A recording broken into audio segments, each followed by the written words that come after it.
Hi, I'm Dr. Ariele Foster, physical therapist and yoga teacher from yogaanatomyacademy.com.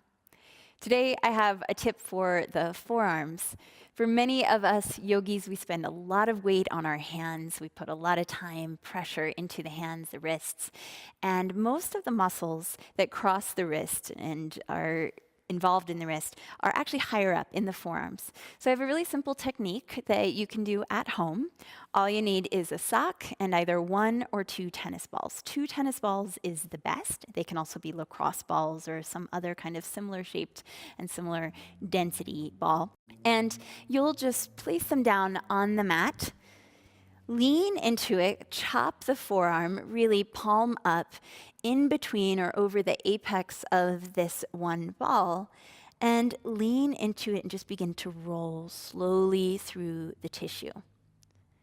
The great thing about self-myofascial release is that you're in charge of how much pressure, how much intensity, how much you want to feel this. And the reason why I really wanted to give this tip today was because so many of us, whether we're doing a lot of arm balances on our hands or just texting and using computers a lot, that kind of applies to almost everybody who will be seeing this.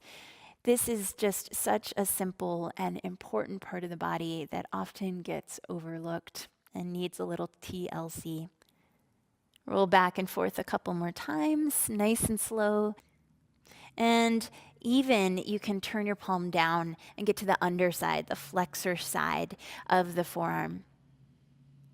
Spend as much time there as you wish practicing this self-myofascial release technique.